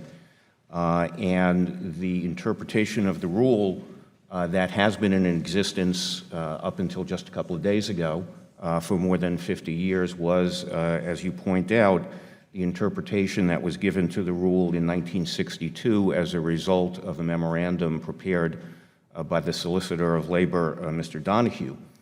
And that was enacted during the Kennedy administration, and interestingly enough, the Secretary of Labor at that time was Arthur Goldberg, who later became Justice Goldberg, and spent a career before entering public service as a preeminent union-side labor lawyer. And I would submit that Arthur Goldberg knew a little bit about labor law and knew a little bit about the Landrum-Griffin Act and was obviously a fair-minded public servant as well. So we've lived under an interpretation that was given to us under the administration of one of the drafters of the bill and interpreted by people who I think we can fairly say had an objective view of it. And I think it's also worth pointing out that the interpretation was upheld in the courts. It was upheld by the D.C. Circuit, and it'll take a couple of lines, and the judge who wrote the decision summarized the then Secretary's position by saying, if the arrangement is solely for advice to the employer, then it matters not that the advice has as an object employee persuasion. The very purpose of Section 203's exemption prescription is to remove from the section's coverage certain activity that otherwise would have been reportable. In the overlap area, the Secretary thus concludes, the exemption direction, not the coverage provision, generally must control. That's the interpretation that the Department of Labor just jettisoned, and you might be interested to know that that interpretation was upheld in this decision, and the decision was written by then Circuit Court Judge Ruth Bader Ginsburg. Thank you. Mr. Chairman, I'd like unanimous consent to insert letters from the NFIB, the Retail Industry Leaders Association, and the National Association of Home Builders in the record. And I would say to this committee, I think it's time for us to vote on a bill I've recently introduced in Congress to repeal this unconscionable interpretation by the Department of Labor, and I yield back. Without objection, so ordered. Ms. Bonamici, you recognized for 5 minutes. Thank you very much, Mr. Chairman, and thank you to our witnesses. Before I ask a question, I wanted to address a couple of things that have been placed on the record. First, a little clarification about concerns that have been raised about the potential for criminal penalties under this act. There is my understanding, a willfulness requirement, so we're not talking about mistakes or even negligence here. There's a willful requirement before any criminal penalties would be imposed. And also with regard to the recent discussion, it's also my understanding there was a suggestion made that the Clinton administration was aligned with others. And in fact, the Clinton administration tried to reverse the 1962 determination about what needed to be disclosed. So, Mr. Newman, I also used to practice law for several years, so I know about the attorney-client privilege, and I know how critical it is for effective client representation. So, we've had a lot of discussions already this morning, but I wanted to follow up on some of them, because Section 2 of the Act, of the Labor Management Reporting Disclosure Act, actually states nothing contained in this chapter shall be construed to require an attorney who is a member in good standing of the bar of any state to include in any report required to be filed pursuant to the provisions of this chapter any information which was lawfully communicated to such attorney by any of his clients in the course of an attorney-client relationship. So can you talk a little bit about the suggestion that's been made in testimony that lawyers will have to disclose the content of advice that they give? Do you agree with that? And do you agree with that the rule might somehow change that? No. If you read the rule and if you read the forms on which this reporting will take place, what is disclosed is the identity of the client, the fee arrangement, the scope and nature of the services, all of which have been held by those circuit courts of appeals that I cited not to violate the attorney-client privilege. The rule goes on to say that it requires also the attachment of the arrangement or agreement between the consultant and the employer. And if that agreement contains any attorney-client privileged information, then it should be redacted and can be redacted consistent with the rule. Thank you. And since you mentioned what needs to be reported, how do the reporting obligations of employers under this rule compare with the reporting obligations of unions under the Act? So compare what unions have to report with respect to hiring attorneys and consultants with what employers report. Oh my goodness, they don't compare. And they don't compare because unions have to report the identity of the attorneys that they retain, the amounts of money that they pay them, not just for Persuader activities, but for any activities. If a union retains my law firm for the purposes of looking at their lease and advising them on real estate issues, then the unions have to disclose those payments if they exceed $5,000. And as you know, lawyers can rack up a $5,000 bill in short order. Then they have to disclose that on their annual report. And it's available publicly. It's on the Department of Labor's website. And you can, and not only can you search by union, you can search by law firm. And you can, up pops every dollar that was paid by unions to their attorneys and who their attorneys are. And the unions also disclose salaries of officers and executives? Yes. Companies don't do that, do they, the employers? They don't. And I should add that the disclosure requirements that are imposed on unions were amended and broadened substantially under the George W. Bush administration in 2003, 2006, including all of this disclosure information with respect to what attorneys must disclose. And I should add that the ABA at that time didn't say a word about it. And there's a little bit of time left. Could you expand just a little bit on, this law has been around since, the late 1950s, but this loophole really did come up through the implementation. So can you talk a little bit about the history of that and why it needs to be closed in the remaining time? Sure. So the House version of this LMRDA, of this law, did exactly what the ABA wants to do. In fact, verbatim, just took the ABA's language, inserted into the statute. Attorneys don't have to disclose basically anything. The bill goes to conference. The conference committee rejects completely that language that the ABA was pushing.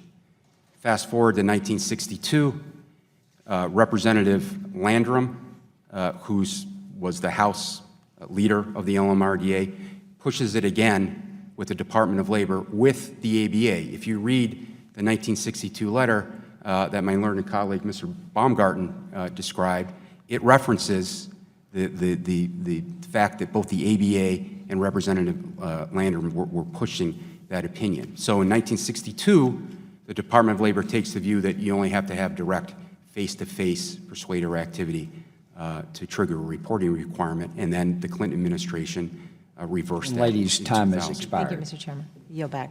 Mr. Allen, you're recognized. Thank you, Mr. Chairman. This administration has unleashed an onslaught of rules and regulations since I began to serve in Congress just last year. We've had hearings on ambush elections, joint employer rules, and overtime mandates, and that's just a few of the regulations that will negatively impact how job creators create and run their businesses. Now we add another to the list, the Persuader rule.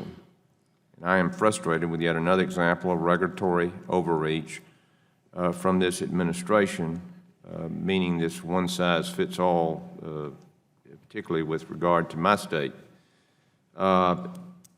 Ms. Sellers, how will this rule impact professional associations focused on providing educational resources to their members? I understand industry groups often conduct webinars and presentations on the basis of the NLRB to educate employers about their rights and responsibilities under the law and inform, everyone here wants our employers and employees informed. In my understanding, sometimes these sessions discuss how to prepare for potential union organizing activity. How is this going to be affected? The recent revision did clarify this some, but it's still going to affect associations such as SHRM. We have a labor relations panel that traditionally and will probably continue to hold these types of webinars and seminars, and in some cases they do discuss preparing for union activity. Again, we have employers of all sizes. Many of them do not have the luxury of in-house counsel, and some of them don't have very informed HR departments. So they need this training, and it is our belief that if we do present these types of webinars and seminars, that we will have to file. From your experience, sir, are small employers generally prepared for communicating with employees about union issues, or do they require assistance from consultants? They do require assistance. They don't know, especially small employers. The leaders in small employers, with small employers, wear multiple hats. They are trying to do production, they're doing marketing, they're doing accounting and everything else, and the last thing they're thinking about at this point is union organization. So that's not even on their radar. So when they are approached, and oftentimes they're approached far after the union has had a long time talking to their employees in secret, these employers need to find some assistance from attorneys and consultants who understand this information and can help them catch up quickly. You know, as a small business owner, it's unconscionable to me that I can't talk to my employees. I mean, I know their children, you know, their families, and you know, their hobbies and everything. And I mean, it's just amazing. But I guess this is the world as we see it. Mr. Bumgardner, the Department of Labor says that requiring more people to file disclosures will bring transparency to workers considering union representation. In your opinion, how will unions and employees use this information?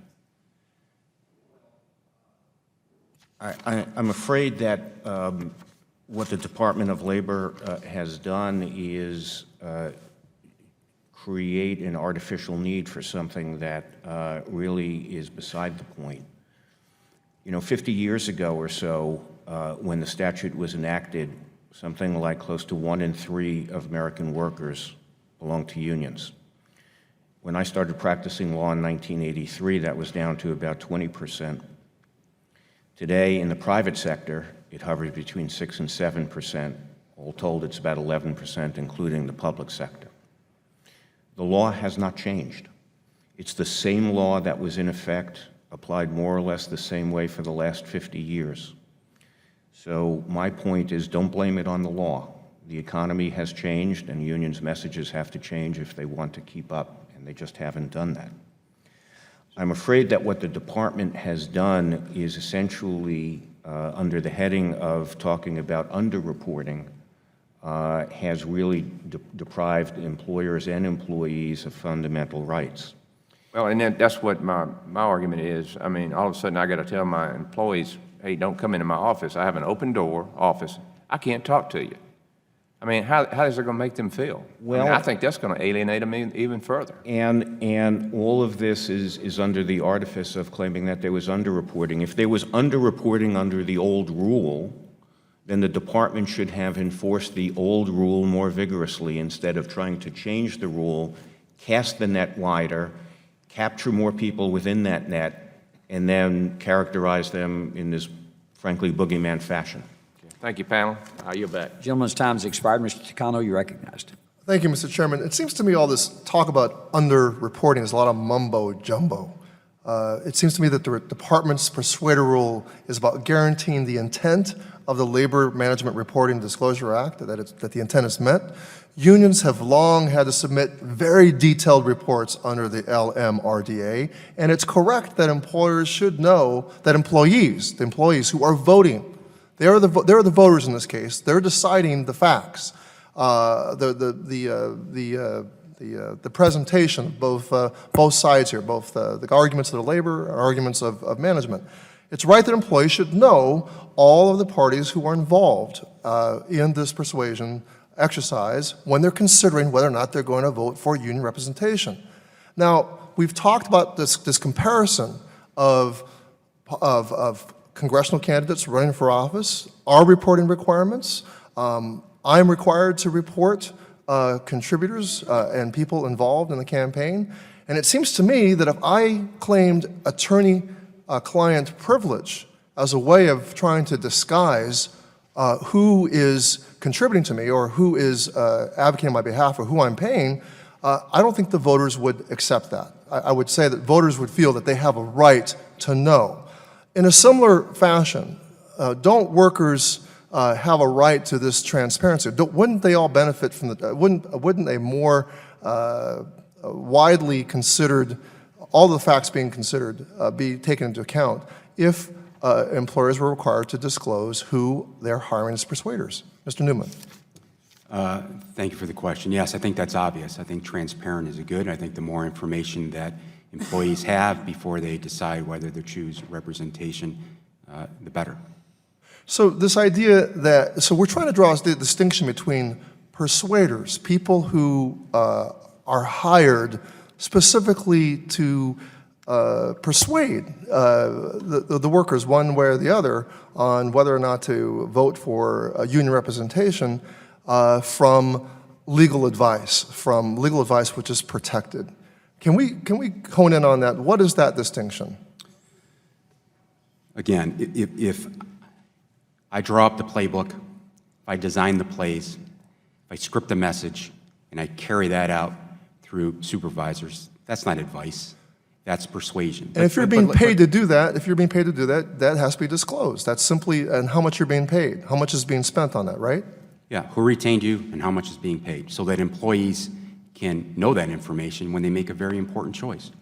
And that's really all that's at stake here, is the employee's right to be able to know that, and it should be, and it's relevant. I mean, we're not even getting to the point where we're disclosing the chief executive officers of the company's salary, which would be even more relevant in, say, a contract negotiation where you're trying to get a bump up of $1 or $2 in your pay if you're a worker, right?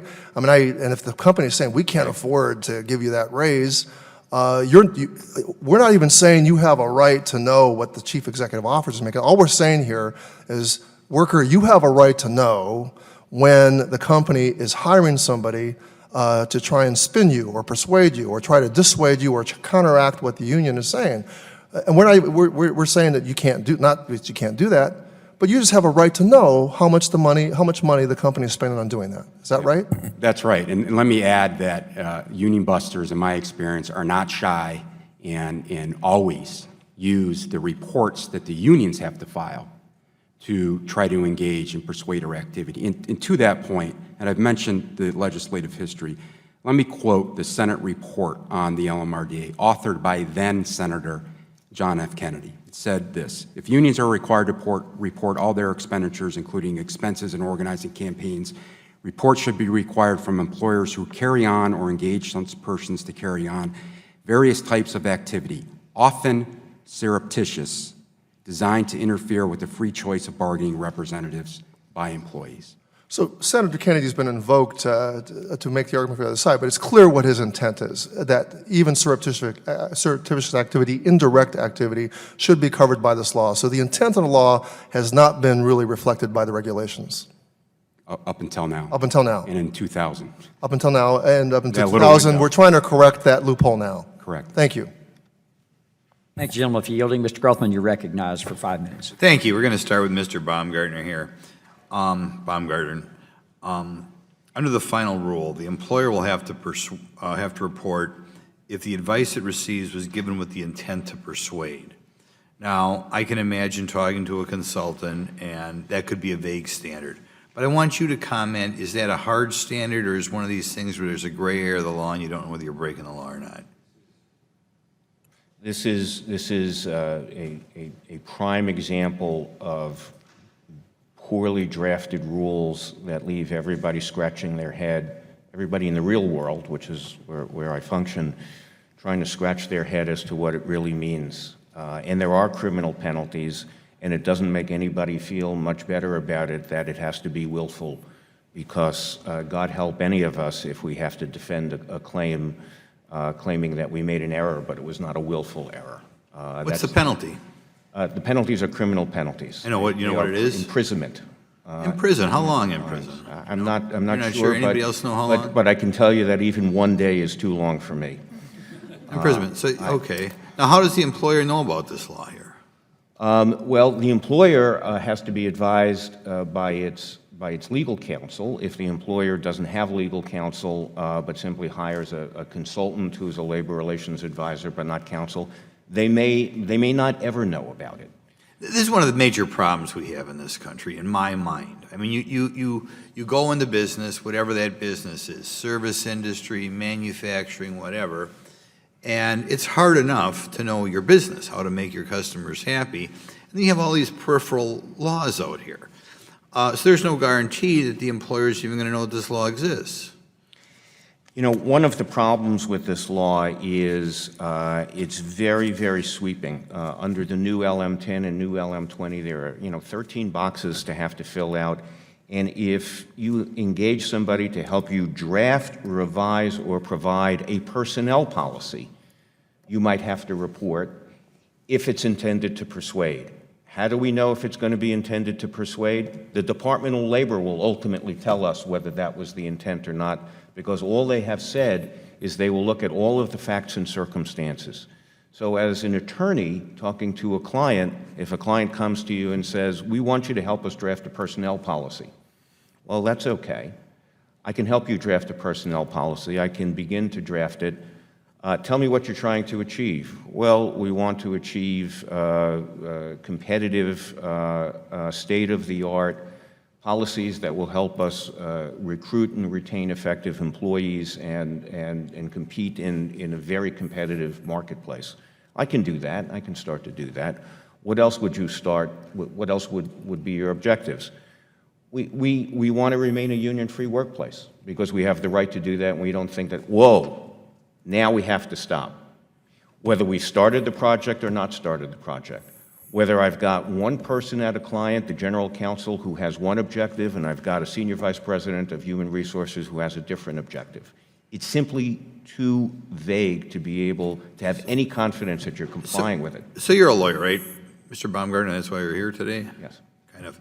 This is one of these things where if your client asks you a question, you've got to respond. Do I have to file a government form? You have to respond. Even you, a trained lawyer, went to law school, been an expert on this, been to many seminars, you're going to have to respond. I don't know if you have to or not. Many cases, it will be unclear. So the expert, here you are, testifying before Congress, the expert, and we've got another vague law here in which your clients don't know whether they are doing something criminal or not.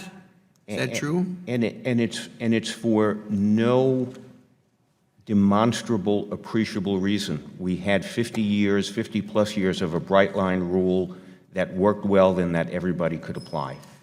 Okay, well, that's really a handy thing we have going here today. Now, Ms. Sellers, I got a question for you. We sit here before this committee as well as the other committees, and we keep coming across new laws, new regulations, new things that if you dare to do business in the United States of America, you have to know something. How long have you been involved in the... I've been in human resources for 30 years. Well, you never guess it. Thank you. During this 30 years, I'm sure you go to seminars and blah, blah, blah, and new stuff keeps coming up, keeps coming up. How many times have you seen laws disappear in which your clients get good news, and all of a sudden we don't have to worry about something anymore? I have very seldom ever Ever? seen something like that. Ever in 30 years? I can't recall of any. We never take away any rules. All we do is add new rules. You've never seen anything being taken away, Ms. Sellers, in 30 years? Gentleman's time has expired. Ms. Wilson, you're recognized for 5 minutes. Thank you, Mr. Chair. I have a question.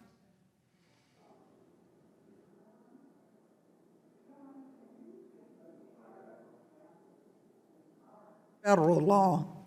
In current federal employment and labor law, where workers are benefited by not having all relevant information they need in order to make informed decisions as it relates to their working conditions and wages and hour law or retirement.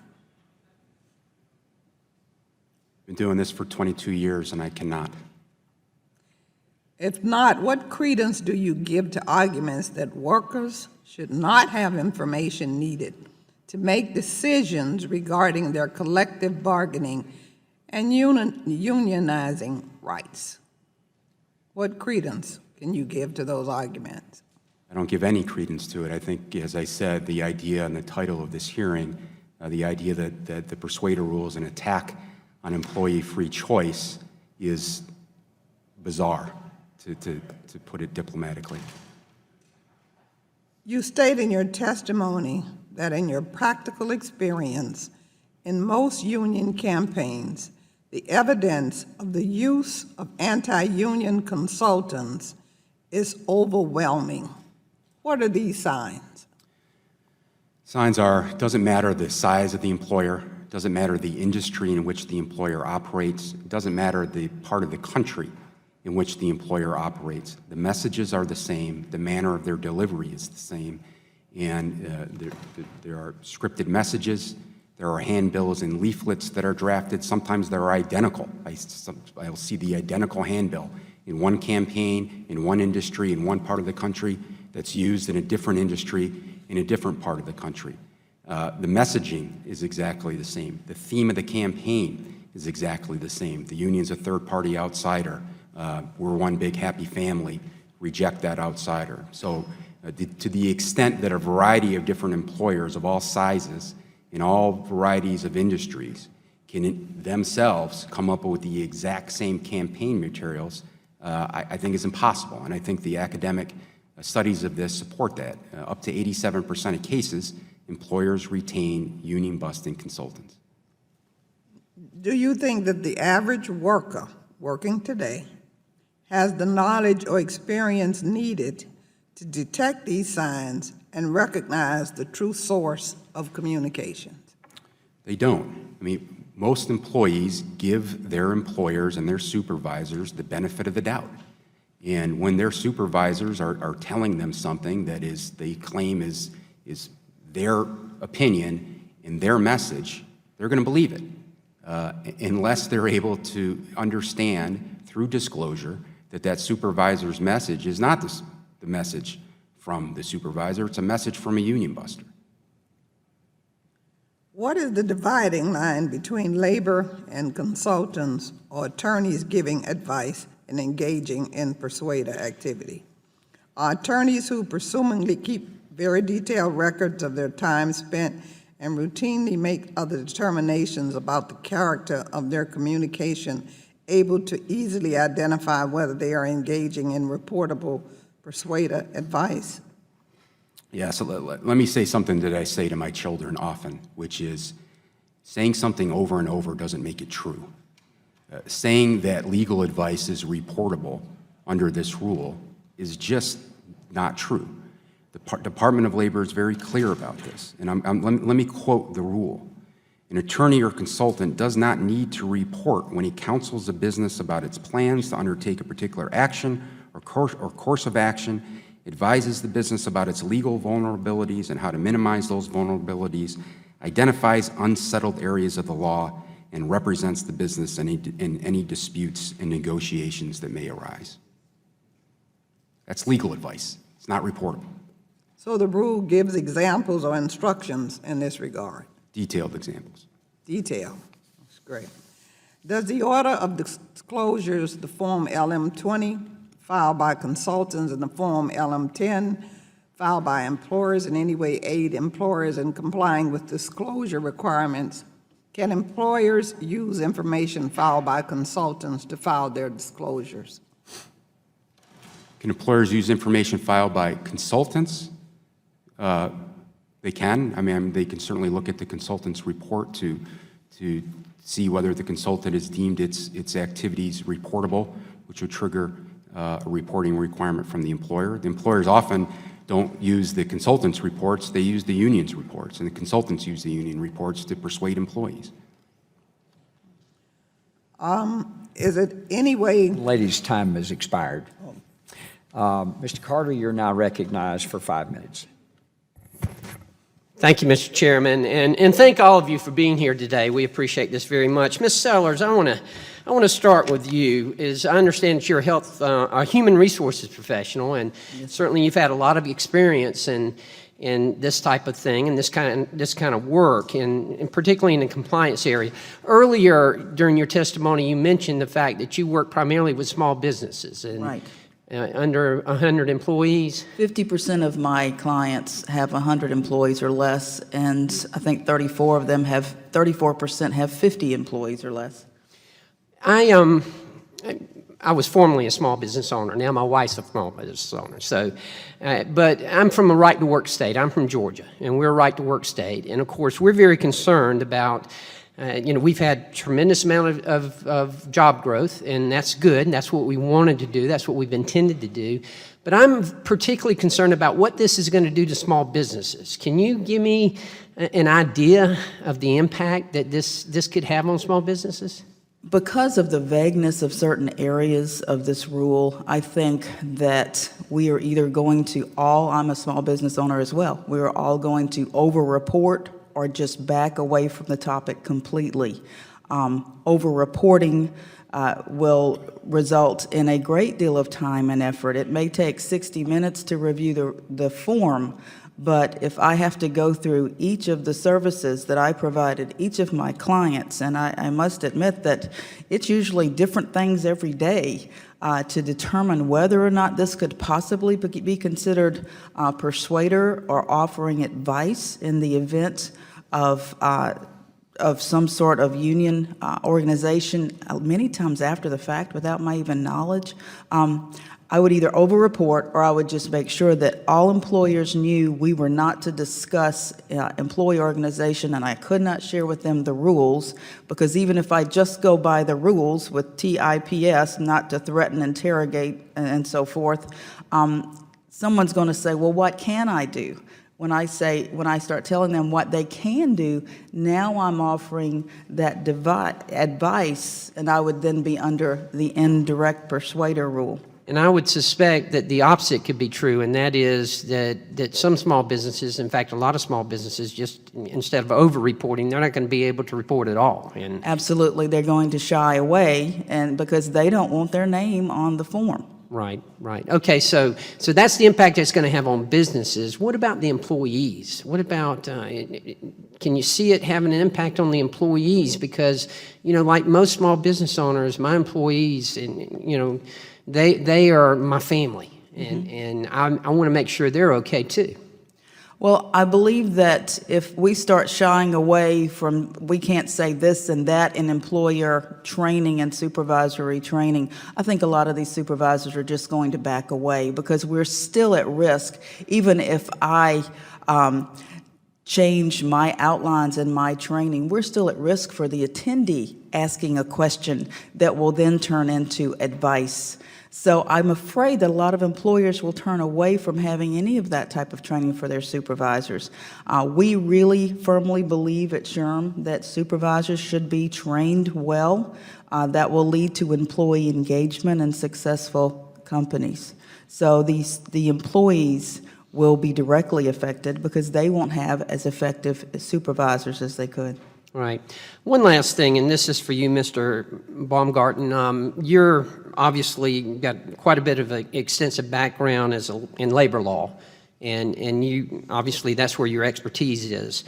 When businesses hire a lawyer, they hire him primarily for one reason, and that's just to make sure they're legally abiding by the laws. I mean, that they want to make sure they're in compliance, and I certainly have done that myself, and it's more a precautionary measure as anything.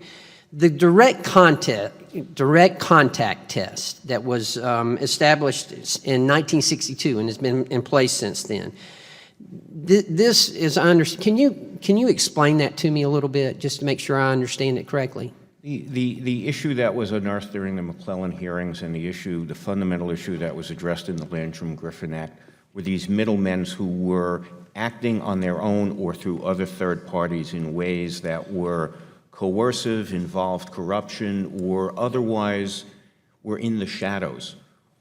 When an employer is speaking directly to its employees, whether with the advice of counsel, whether with the advice of a labor relations consultant, an accounting firm, or anybody else, it is the employer's message. There is nothing that is in the shadows, and the employees have no lack of clarity as to who stands behind that message. It's the employer. Right. Mr. Chairman, I know my time has expired, and I appreciate it, but I just want to make sure that this is probably going to impact that quite significantly. So, thanks, gentlemen, for yielding. Absolutely. Again, I want to thank our witnesses. Great discussion today, a big turnout of members, and I would like to thank you for taking your time to testify in front of the subcommittee today. And Mr. Polis, do you have any closing remarks? I do. I'd like to begin by submitting two items for the record. Without objection, Mr. Chair, one is an ABA policy statement, the other is a letter from attorneys. Without objection, so ordered. And this is a letter from many attorneys, including many professors of law, that states, in part, for the reasons discussed below, we believe that the reporting regime contemplated by the LMRDA as amended can coexist comfortably with the lawyer's obligation under the American Bar Association's model rules of professional conduct, as Mr. Newman also testified, and as is also contemplated in the ABA's own confidential information section, also entered into the record, which has a clear component to comply with the law or other court order. I want to thank our witnesses for joining us today and for engaging members of this subcommittee in a substantive discussion. As we've discussed, reforms to the Persuader rule are more than 54 years overdue and help conform the actual implementation of the rule with the words of the law and the legislative intent. The MLRDA does not require reporting when consultants merely give employers advice, but the DOL's previous interpretation of the advice exemption was so broad that it allowed employers and consultants to avoid disclosing things that any reasonable person would consider indirect persuader activities covered under the statute. The previous interpretation was in fact rooted in an erroneous two-page solicitor's memorandum issued in 1962. This rule is the final step towards fulfilling the original requirement in LMRDA, and will provide needed transparency in the workplace. I do want to address briefly some of the arguments we've heard today, that somehow the disclosure would affect an attorney's ethical duty of client confidentiality. As Mr. Newman said very clearly, many experts, legal experts agree, also in the letter, that this does not in any way violate confidentiality, nor does the additional reporting requirements for attorneys who happen to be registered lobbyists. As Mr. Newman and many of my Democratic colleagues share, the Persuader rule helps level the playing field for workers rather than having an enormous stack of filings that unions have to have with regard to persuasion activities, and we're talking about simply for employers a few pages. Help level that playing field for transparency, not for the benefit of either party. I believe that we as a society, and all of those acting in good faith, both employers and unions, benefit from transparency around the process. Despite clear congressional direction to provide public disclosure of indirect persuader agreements, disclosure has been a one-sided proposition. Unions have to file hundreds of pages to report on how they spend money. Meanwhile, as workers seeking to form unions are denied information and kept in the dark about their employer's persuader arrangements. Under this new rule, which fulfills the statute, employers and the consultants will be on more of a level playing field with regard to disclosures. It's a significant step forward, requiring employers to make public a small fraction of important information that unions have already made public for years. Transparency helps ensure good governance in unions, and transparency will also help ensure a more democratic workplace and an above-board process at the employer level. That level playing field is exactly what our workers and corporations need today. I support this rule and look forward to its successful implementation, and I yield back. Thank the gentleman for yielding, and I again thank the panel, a great discussion. And let me just conclude briefly by saying that you have a right in America to belong to a union or not belong to a union. That's a right.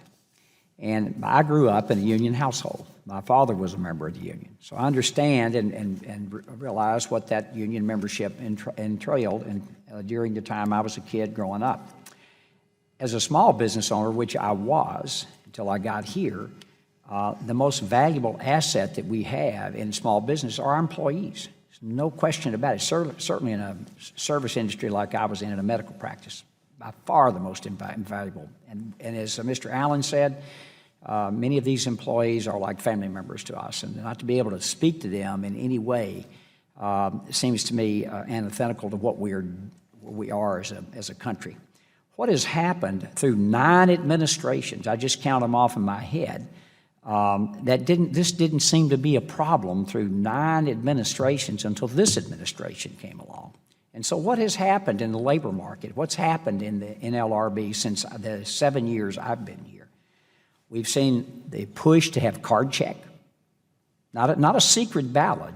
That's the most sacrosanct thing. I put on a uniform, left this country and went to Southeast Asia to protect your right to have a secret ballot. It is the most sacrosanct thing we can have, number one. That didn't go anywhere. Ambush elections. And it seems that my colleagues are very interested in getting all this sunshine on somebody getting some legal advice, but it can only shine for 11 days because we've got to get this election done really quick before anybody finds out what's really there. What's wrong with having a process that goes out longer so the employees and the employers, everyone understands, because it is a huge thing that we're voting for. That's all anybody's asking for. Micro unions, Persuader rule, overtime, on and on and on I could go with this Department of Labor and this administration. So my concern, quite frankly, since it is arguable and attorneys make a lot of money arguing about things, if the attorney-client privilege is arguable, if we're arguing about that, then we've lost a very basic right that we have as an American citizen and has made our system of laws in this country protect individual rights throughout the 200-plus years of this republic. It seems, and I'll just go through them briefly, that there are some differences of opinion about the legal, but we have the American Bar Association who opposes this, the Association of Corporate Counsel, the Ohio Management Lawyers Association, the State Bar of Arizona, the Broome County, New York Bar Association, the Ohio Metropolitan Bar Association, the Florida Bar, the State Bar of Georgia, the Illinois State Bar Association, the State Bar of Michigan, the Missouri Bar, the Mississippi Bar, the Nebraska State Bar, the Ohio State Bar, the Peoria County Bar Association, the South Carolina Bar, the Tennessee Bar Association, the Westchester County, New York Bar Association, the West Virginia State Bar Association, and on seem to oppose this. I think this is a rule that starts us down on a slippery slope, and not a law, I might add, but a rule that could negate the attorney-client privilege. We need to go very thoughtfully and carefully with this. I appreciate, once again, this was a very thoughtful discussion, great debate from both sides of the aisle. No further, this meeting is adjourned. All right.